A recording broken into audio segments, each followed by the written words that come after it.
Hello class 9। তোমাদের প্রথম ভিডিওটা আপলোড করার পর অনেক দিন আমি তোমাদের কোনো ক্লাস নিতে পারিনি।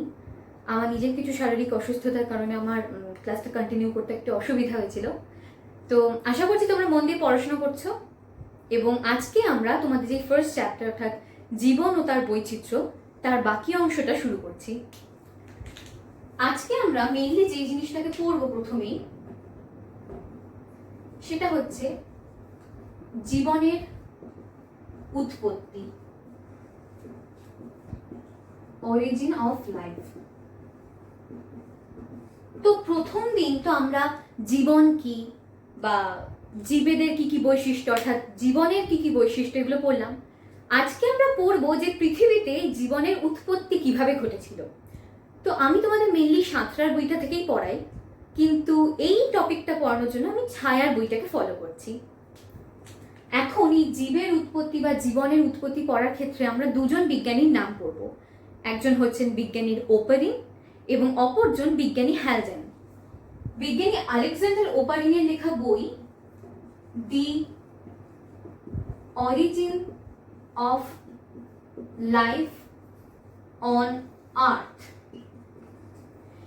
এই বইটিতে তিনি এই জীবের উৎপত্তি বা জীবনের উৎপত্তি সম্পর্কে মতবাদ দিয়েছিলেন, যেটিকে ওপারিন প্রকল্প বলা হয়। এবং বিজ্ঞানী হ্যালডেন র্যাশনালিস্ট অ্যানুয়াল নামক একটি জার্নালে প্রায় কাছাকাছি একটি মতবাদ প্রকাশ করেছিলেন। তো তোমরা এই বইটার নাম অবশ্যই নোট করে নাও, এটা তোমাদের পরীক্ষায় চলে আসতেই পারে প্রশ্নে, শর্ট প্রশ্নের ক্ষেত্রে। এছাড়া আমরা যেটা আজকে পড়তে চলেছি এখন অর্থাৎ জীবনের উৎপত্তি তার ধাপগুলো, সেটা তোমাদের ডিরেক্ট একটা 5 নম্বরের প্রশ্ন হিসেবে চলে এলেও তোমরা যদি গুছিয়ে ধাপগুলো লেখো তাহলে তোমরা পুরোপুরি 5-এ 5 পেতে পারো। এখন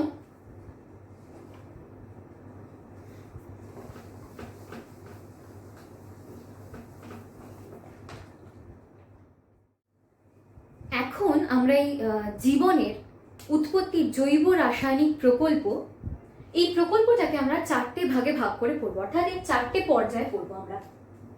প্রথম পর্যায়টির নাম হচ্ছে পৃথিবীর, তোমরা আমার সাথে লিখতে থাকো, পৃথিবীর উৎপত্তি ও তার প্রাচীন পরিবেশ। প্রথম ধাপে কি হচ্ছে, আমরা জীবনের উৎপত্তি করার আগে পৃথিবীর উৎপত্তিতে একটু বলবো।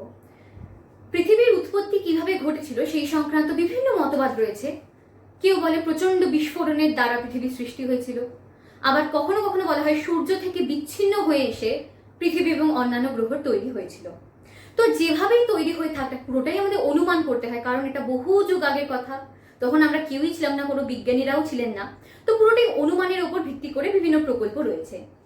এখন পৃথিবীর সেই আদিকালে পৃথিবীর তাপমাত্রা অত্যন্ত বেশি ছিল, এতটাই বেশি ছিল যে তখন এই কার্বন, হাইড্রোজেন বা অক্সিজেন এই ধরনের মৌলগুলো এরা স্বাধীনভাবে প্রকৃতিতে থাকতে পারতো না। তখন টেম্পারেচার কত ছিল? প্রায় 5000 ডিগ্রি সেন্টিগ্রেড। এরা তখন কার্বাইড, নাইট্রাইট, অক্সাইড এই ধরনের বিভিন্ন যৌগ তৈরি করে প্রকৃতিতে অবস্থান করত। এরপর হয় বৃষ্টিপাত, ক্রমাগত পৃথিবীর তাপমাত্রা ধীরে ধীরে ধীরে ধীরে কমতে থাকে এবং এই তাপমাত্রার হ্রাস এর সাথে সাথেই আসে আমাদের দ্বিতীয় পর্যায়, যাকে আমরা বলি কেমোজেনি বা জীবনের উৎপত্তির রাসায়নিক বিবর্তন। এই ঘটনায় কি ঘটলো, আমি আগেই বললাম যে কার্বন, হাইড্রোজেন, অক্সিজেন এরা তখন কেউ স্বাধীনভাবে থাকতে পারতো না। আস্তে আস্তে যখন পৃথিবীর তাপমাত্রা কমতে কমতে 1000 ডিগ্রি সেন্টিগ্রেডের কাছাকাছি এলো, তখন এই হাইড্রোজেন, কার্বন এরা একে অপরের সাথে বিক্রিয়া করে সরল, ভীষণ সরল সম্পৃক্ত বা অসম্পৃক্ত হাইড্রোকার্বন যৌগ তৈরি করলো। পরবর্তী স্টেপে কি হলো, এই যে সরল যৌগগুলো এরা ঘনীভবন প্রক্রিয়ায় বা পলিমারাইজেশন প্রক্রিয়ার দ্বারা একে অপরের সাথে যুক্ত হলো এবং carbohydrate, glycerol, fatty acid, amino acid প্রভৃতি তুলনামূলক জটিল যৌগ তৈরি করলো। এবার carbohydrate, fat, glycerol, amino acid এগুলোর উপস্থিতি যখন চলে এলো, তখন হট ডাইলিউট স্যুপ, অর্থাৎ পৃথিবী তখন যে উত্তপ্ত উত্তপ্ত লাভা, সেই লাভা থেকে এই ধরনের যৌগগুলো, যেগুলি প্রাণ সৃষ্টির প্রাথমিক উপাদান বলে গণ্য হয়, carbohydrate, amino acid, fatty acid, glycerol, এরা পৃথকীকৃত হয়ে একটি কোলয়েড কণার আকার ধারণ করলো, যাকে আমরা বলি কি কোয়াসালভেট, যাকে আমরা বলছি কোয়াসালভেট। মনে করা হয় এই কোয়াসালভেট থেকেই আস্তে আস্তে কোষের তৈরি হয়েছে এবং কোষ থেকে তারপর পরবর্তীকালে জীবের সৃষ্টি হয়েছে। তো কেমোজেনিতে আমরা পড়লাম। এই কোয়াসালভেটের পাশাপাশি এখানে আরেকটা নাম উল্লেখযোগ্য আছে, সেটা হচ্ছে মাইক্রোস্ফিয়ার। বিজ্ঞানী ফক্স এই মাইক্রোস্ফিয়ারের ধারণা দেন। তিনি বলেন যে দ্বিস্তরী লিপিডের আস্তরণযুক্ত প্রোটিনের কণা, এইটির নাম তিনি দেন মাইক্রোস্ফিয়ার, এবং তিনি মনে করেন এটি হচ্ছে জীবনের সৃষ্টির প্রাথমিক কোষ বা প্রাথমিক অণু, মাইক্রোস্ফিয়ার। কেমোজেনির পরবর্তী ধাপটা এবার আমরা দেখব। পরবর্তী ধাপের নাম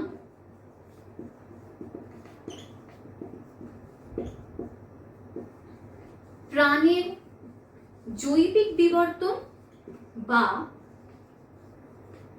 বায়োজেন। আমি শুধুমাত্র তোমাদের এই প্রত্যেকটা পর্যায় সম্পর্কে একটা ধারণা দেওয়ার চেষ্টা করছি। তোমরা অবশ্যই বইটা পড়বে যাতে তোমাদের এই বিষয়টা কনসেপ্টটা ক্লিয়ার হয়, এবং বইতে যেভাবে দেওয়া যায় তোমরা সেভাবেই পরীক্ষার খাতায় লিখবে উত্তরটা। বায়োজেনিতে কি বলা হচ্ছে যে পৃথিবীতে প্রাণের সৃষ্টি কিছু প্রি এক্সিস্টিং সেলস বা আদি কোষ বা প্রোটোসেল থেকে প্রাণের সৃষ্টি হয়েছে। ঠিক আছে, এরপরে আমরা পরবর্তী যে স্টেপটায় চলে যাচ্ছি, লাস্ট স্টেপ, সেটা হচ্ছে ইউক্যারিওটিক কোষ।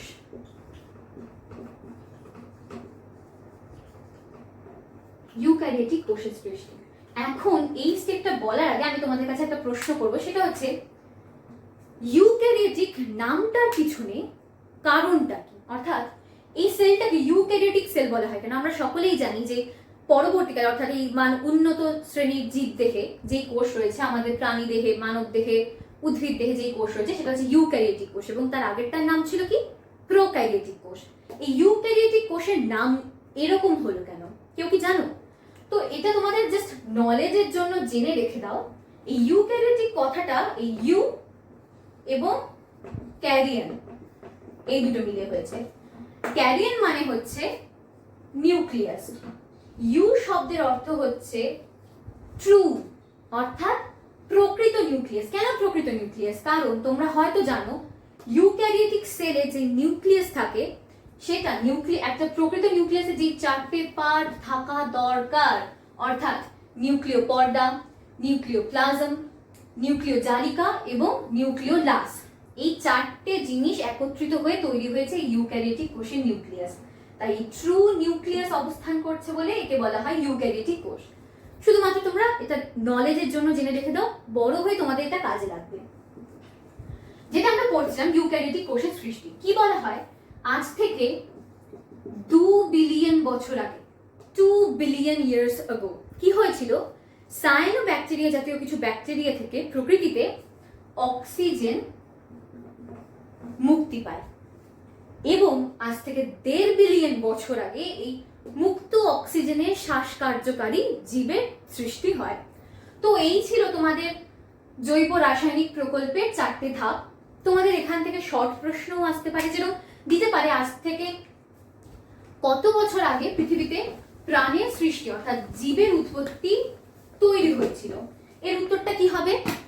370 থেকে 400 কোটি বছর আগে। এই টাইপের ছোট ছোট প্রশ্ন আসতে পারে। 2 নম্বর প্রশ্ন তোমাদের দিতেই পারে, সেটা হচ্ছে কোয়াসালভেট কি? যারা তোমরা সাঁতরা বই ফলো করো সেখানে দেখবে কোয়াসালভেট এবং মাইক্রোস্ফিয়ারের দুটো ফিগার দেওয়া রয়েছে। 3 নম্বর দিতে পারে মাইক্রোস্ফিয়ার কি? তো এই ধরনের ছোট ছোট প্রশ্নগুলো আসতেই পারে, তোমরা সেগুলো একটু দেখে নিও। মোদ্দা কথা তোমরা এই জিনিসটাকে খুব মনোযোগ দিয়ে পড়ো। 5 নম্বরের প্রশ্ন আসলেও যাতে লিখতে পারো, 1 নম্বর বা 2 নম্বরের শর্ট প্রশ্ন এলেও যাতে লিখতে পারো। এবার আমরা এর পরে তোমাদের চ্যাপ্টারে যেটা রয়েছে অর্থাৎ জীব বৈচিত্র্য তাতে এগিয়ে যাচ্ছি। তোমাদের পরবর্তী যে টপিকটা রয়েছে অর্থাৎ জীব বৈচিত্র্য, এই জীব বৈচিত্র্যের ডিটেলসটা পরে পড়বো আমরা। তার আগে আমরা জীব বৈচিত্র্য সম্বন্ধে একটু ধারণা নেব। কি হয়, তোমরা একটা ক্লাসে যতজন রয়েছো তোমরা প্রত্যেকের থেকে আলাদা দেখতে। আমি যেরকম দেখতে আমার থেকে তোমরা আলাদা দেখতে, তুমি যে ভিডিওটা দেখছো তুমি আলাদা দেখতে, তোমার বাড়ির আরেকজন তোমার থেকে আলাদা দেখতে। কিছু না কিছু পার্থক্য অবশ্যই রয়েছে। এখন এই যে পার্থক্য একটা পপুলেশনের মধ্যে, পপুলেশন মানে কি, তুমি আমি আমার বন্ধু তোমার বন্ধু, আমরা প্রত্যেকে তো হিউম্যান পপুলেশনের অন্তর্গত, মানব গোষ্ঠীর অন্তর্গত আমরা, কিন্তু আমরা প্রত্যেকে একে অপরের থেকে কিছুটা হলেও আলাদা। যেরকম যারা টুইন্স, যমজ ভাই বোন, তারাও কিন্তু সামান্য হলেও একে অপরের থেকে আলাদা হয়, একেবারে হুবহু হয় না। এই যে একটা পপুলেশনের মধ্যে জীবের মধ্যে যে গঠনগত বাহ্যিক আকৃতিগত যে পার্থক্য রয়েছে তাকে বলা হয় কি, প্রকরণ। This term is very important. তাকে কি বলা হয়, প্রকরণ। এই প্রকরণকে আবার দুভাগে ভাগ করা যায়। একটাকে বলা হয় বিচ্ছিন্ন প্রকরণ, অপরটিকে বলা হয় অবিচ্ছিন্ন প্রকরণ। এখন এই অবিচ্ছিন্ন প্রকরণের উদাহরণ কি কি হতে পারে? অবিচ্ছিন্ন প্রকরণের উদাহরণ হতে পারে মানুষের উচ্চতা, মানুষের দৈহিক উচ্চতা। এটা খুব সাধারণ একটা ব্যাপার যে আমার হাইট যা হবে, আমার পাশে আরেকজন দাঁড়ালে তার হাইট আমার থেকে ডিফারেন্ট হতেই পারে, ডিফারেন্ট হওয়ার চান্সেসই বেশি। তো এটা খুব সাধারণ একটি ঘটনা এবং এটি হচ্ছে অবিচ্ছিন্ন প্রকরণের উদাহরণ। বিচ্ছিন্ন প্রকরণের উদাহরণ কি হতে পারে? মানুষের হাতে, অনেকে হয়তো এখনই গেস করতে পেরেছো, 6টা আঙুল। আমি জানি না তোমরা দেখেছো কিনা, কিন্তু আমার প্রাইমারি স্কুলে আমার একজন ফ্রেন্ড ছিল, তো তার হাতে এখান দিয়ে আরেকটা আঙুল ছিল, 6টা আঙুল ছিল। বা অনেকে হয়তো শুনেছে সেটা হচ্ছে actor Hrithik Roshan, he has 6 fingers. তো এটা একটা বিচ্ছিন্ন প্রকরণের উদাহরণ। তোমরা অবশ্যই ঋত্বিক রোশনের কেসটাই মনে রাখবে সকলে, আমি খুব ভালো করে জানি। তো সেখান থেকেই মনে রাখো সেটা হচ্ছে বিচ্ছিন্ন প্রকরণের উদাহরণ। এবং মানুষের হাইটের মধ্যে যে ডিফারেন্সটা হয় বা গাত্রবর্ণে যে ডিফারেন্স, সেটাকে বলা হয় অবিচ্ছিন্ন প্রকরণ। এরপর আমরা জীববিদ্যার কিছু টার্মস, জীববিদ্যার শাখা, এইগুলো সম্পর্কে আমরা একটু জেনে নিচ্ছি। তো প্রথম আমরা যেটা জানবো সেটা হচ্ছে জীবন বিজ্ঞান বা জীববিদ্যা কি। আমরা যে সাবজেক্টটা পড়ছি সেটা আমরা কি পড়ছি? যত রকমের জীব রয়েছে এই পৃথিবীতে তাদের প্রত্যেকের ধর্ম, বৈশিষ্ট্য, তাদের জীবন প্রণালী, যাবতীয় তথ্য, সেই সকল কিছু সম্পর্কে আমরা পড়াশোনা করি। সেটাই হচ্ছে আমাদের লাইফ সায়েন্স, জীববিদ্যা বা জীবন বিজ্ঞান। তো এর যে বিষয় ভাগগুলো রয়েছে বিভিন্ন শাখায় এটা বিভক্ত। তার মধ্যে একটার নাম জুওলজি বা প্রাণীবিদ্যা। কি হয়, আমরা জানি যে জীব জগৎ দুভাগে বিভক্ত, একটা হচ্ছে আমরা প্রাণীরা এবং অপরদিকে রয়েছে উদ্ভিদরা। সেই প্রাণীদের সম্পর্কে যেখানে আলোচনা করা হয় সেটা হচ্ছে জুওলজি। তো স্বাভাবিকভাবে আরেকটা শাখা এখান থেকে বেরিয়ে আসছে, দ্যাট ইজ বোটানি বা উদ্ভিদবিদ্যা। বাংলা নামগুলো আমি আর লিখছি না, তোমরা লিখতে থাকো অবশ্যই। তো বোটানিতে কি করা হচ্ছে? বোটানিতে উদ্ভিদ জগৎ সম্পর্কে আলোচনা করা হচ্ছে যেই শাখায়, সেটাই হচ্ছে বোটানি। এরপর যেটা আসছে সেটা হচ্ছে অ্যানাটমি বা শারীরবিদ্যা। জীবদেহের শরীরে কার্যকলাপ, তার বিভিন্ন অঙ্গ সম্পর্কে যে শাখায় পড়াশোনা করা হচ্ছে তাকে বলা হচ্ছে আমরা anatomy. Then microbiology, my very own microbiology, কারণ আমি নিজে মাইক্রোবায়োলজি অনার্স স্টুডেন্ট। এই মাইক্রোবায়োলজিতে আমরা কি নিয়ে পড়াশোনা করি? যেই জীবগুলোকে আমরা নিজে চোখে দেখতে পারি না, মানে ধরো তুমি আমায় দেখতে পাচ্ছ, প্রাণীদের দেখতে পাচ্ছ, আবার তুমি দেখতে পাচ্ছ উদ্ভিদদের, কিন্তু একটা হিউজ যে ওয়ার্ল্ড রয়েছে, যেটা মাইক্রোবসদের ওয়ার্ল্ড, অর্থাৎ অণুজীবদের ওয়ার্ল্ড, যেটাকে আমরা খালি চোখে দেখতে পারি না এবং মাইক্রোস্কোপ দিয়ে আমাদের দেখতে হয়, তাদেরকে নিয়ে আমরা যে পড়াশোনাটা করি বাহ, কি সুন্দর নাম লিখেছি আমি। তো সেইটাকে বলা হয় মাইক্রোবায়োলজি। এরপর কি রয়েছে? হিস্টোলজি। জীবদেহের বিভিন্ন কলা তোমরা অবশ্যই জানো যে বিভিন্ন কোষ যারা একই কাজ করে সেগুলোকে নিয়ে তৈরি হয় কলা। সেই কলা সংক্রান্ত পড়াশোনা যেখানে করা হয় তাকে বলা হয় হিস্টোলজি। And more. এছাড়া আরো রয়েছে এই জীববিদ্যার বিভিন্ন ধরনের শাখা রয়েছে, যেমন এমব্রায়োলজি, ভ্রূণবিদ্যা,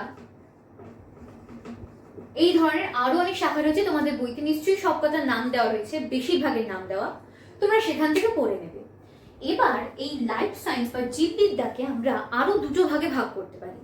কি কি? তার মধ্যে একটা হচ্ছে পিওর জীববিদ্যা বা বিশুদ্ধ জীববিদ্যা, আরেকটাকে আমরা বলি ফলিত জীববিদ্যা বা অ্যাপ্লাইড, যেটাকে অ্যাকচুয়ালি বলা হয় অ্যাপ্লাইড বায়োলজি। কিসের ক্ষেত্রে ফলিত? এখন পিওর জীববিদ্যার মধ্যে কি কি পড়ছে তোমরা সকলেই বুঝতে পারছো, অঙ্কোলজি, হিস্টোলজি, এই ধরনের সমস্ত বিভাগই পড়ছে পিওর। অ্যাপ্লাইড এর মধ্যে কি কি পড়ছে? অ্যাপ্লাইড থেকে যদি আমরা দুভাগে ভাগ করি, একটাকে বলছি আমি অ্যাপ্লাইড জুওলজি, আরেকটাকে আমি বলছি অ্যাপ্লাইড বোটানি, অর্থাৎ ফলিত প্রাণীবিদ্যা, ফলিত উদ্ভিদবিদ্যা। ফলিত প্রাণীবিদ্যার মধ্যে কি কি পড়বে? মাছ চাষ, মৌমাছি চাষ, পোল্ট্রি, এগুলো সবই পড়ছে অ্যাপ্লাইড জুওলজি। অ্যান্ড অ্যাপ্লাইড বটানি অবশ্যই কৃষিকাজ, দেন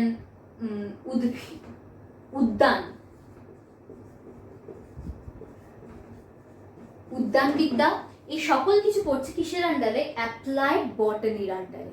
ঠিক আছে, তোমাদের বইতে আরো অনেক শাখার নাম হয়তো তোমরা পাবে, তোমাদের বই থেকে তোমরা সেগুলো পড়ে নাও। আজকে আমরা এতদূর অব্দি পড়লাম, কারণ এরপরে তোমাদের যেটা শুরু হচ্ছে ট্যাক্সোনমি, বিপদ নামকরণ এবং প্রাণী রাজ্যের যে শ্রেণী, জীব জগতের যে শ্রেণী বিভাগ রয়েছে, 5 কিংডম ক্লাসিফিকেশন, 2 কিংডম ক্লাসিফিকেশন, সেই সকল কিছু সম্পর্কে আমরা পরের দিন ক্লাসে পড়বো। আজকে আমরা যতটা পড়লাম, এই পুরো জায়গাটা থেকে প্রচুর শর্ট প্রশ্ন আসতে পারে প্রশ্নে, তোমাদের পরীক্ষায় বড় প্রশ্ন আসতে পারে। তো খুব মন দিয়ে খুঁটিয়ে জায়গাটা পড়বে। এবং কোনো প্রশ্ন থাকলে অবশ্যই, তোমাদের যেটা বলতে আমি ভুলে গেছি, তোমাদের জন্য একটা টেলিগ্রাম চ্যানেল খোলা হয়েছে, তোমাদের 10-এর দাদা দিদিরা সেই টেলিগ্রাম চ্যানেলে জয়েন করেছে, ওদের যে টেলিগ্রাম চ্যানেল, এবং তোমাদের জন্য যে চ্যানেলটা খুলে দেওয়া হয়েছে সেখানে জয়েন করবে। এই ভিডিও ডেসক্রিপশন বক্সে আমরা চ্যানেলের লিঙ্কটা দিয়ে দেবো। তোমাদের কোনো প্রশ্ন থাকলে তার ডিসকাশন গ্রুপে তোমরা জিজ্ঞেস করতেই পারো, বা কমেন্ট বক্সে অবশ্যই জানাবে তোমাদের কোন বিষয়টাকে আরেকটু ভালোভাবে আমায় বোঝাতে হবে, বা কি নিয়ে তোমাদের ডাউট রয়েছে, কোনো কোয়েশ্চেন থাকলে সেটা আমাকে জানিও। ভিডিওটা ভালো লাগলে লাইক করো এবং তোমাদের বন্ধুদের সাথে শেয়ার করো, আর এই চ্যানেলটাকে সাবস্ক্রাইব করতে একদম ভুলো না। বাই।